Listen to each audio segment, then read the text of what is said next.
There are a lot of questions around the stimulus checks, like how much will you be getting, when will you receive your check, are you even eligible to receive it? So today what I'm going to do is I'm going to go over 5 different cases on receiving stimulus checks. The first one I'm going to go over is the general case that applies to most Americans. Second, I'm going to go over if you are a student.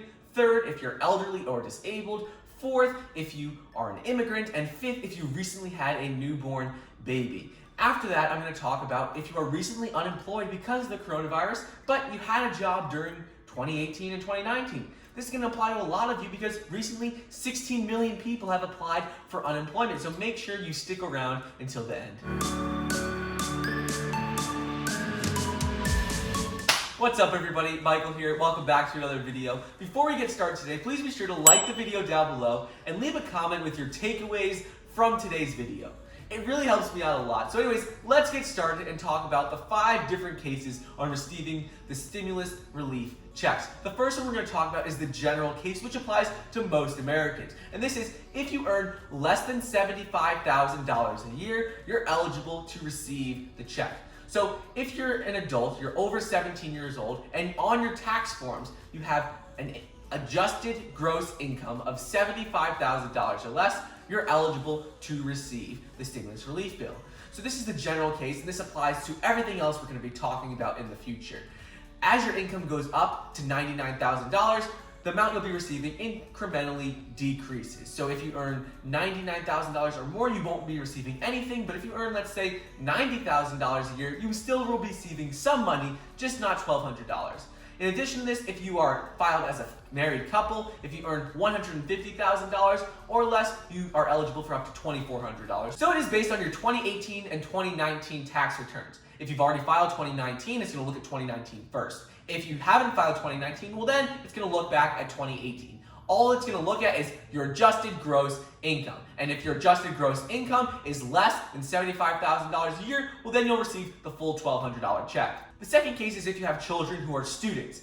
If you are a student who is 16 years old or under, you will be receiving $500 per child who is 16 years old or less. However, if you have a kid who is 17 years old or more and they're still a student, or you could be the student, and if you're 17 or if you're 21 and you're still in college, no matter what it is, if you're 17 years old or older and you're a student and you're filed as a dependent on your parents' tax return, you are not eligible to receive it.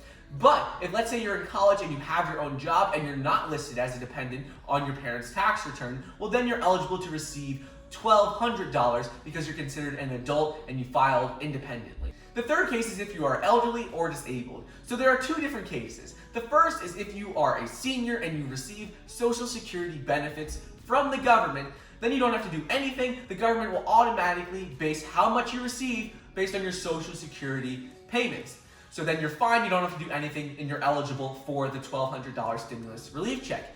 However, if you are elderly or disabled and you are filed as a dependent, let's say by your children or by someone else on their tax returns, you are not eligible to receive the stimulus relief checks. So let's say your child takes care of you and you're filed on their tax returns as a dependent, then you're not eligible. The fourth case is if you are an immigrant. There's some scenarios where you are eligible to receive the stimulus relief check, and there are other cases where you're not. So if you are an immigrant and you have an H-1A visa, an H-1B visa, or if you have a green card, then you're eligible and you've received the $1,200 check as long as you earn $75,000 a year or less. However, if you do not have a Social Security number, then you are not eligible to receive the stimulus relief check. The fifth case is if you are a parent and you recently had a newborn baby. There are a couple scenarios for this, but if you had a newborn baby in 2020, you are not eligible to receive the $500 check for your child immediately. The only way you'll be able to receive that $500 check is if you when you file your taxes in 2020, a whole entire year from now, then you'll be eligible to receive that $500. But right now, you're not eligible because essentially the stimulus relief check is a tax credit. So it's only based on past tax returns that you have filed. So if you recently had a baby, they're not going to have been filed as a dependent in 2019 because they weren't born yet. However, if you had a baby who was born, let's say in late 2019, and you filed your 2019 taxes, well then you're fine. You'll be able to receive that $500 check for your child. Okay, so now that we covered the 5 different cases on receiving the stimulus relief check, let's get into What happens if you recently lost your job in 2020 because of the coronavirus? And if you had a job previously in 2018 and 2019 that paid you more than the qualified amount, or even if it paid you less than the qualified amount, what does this mean?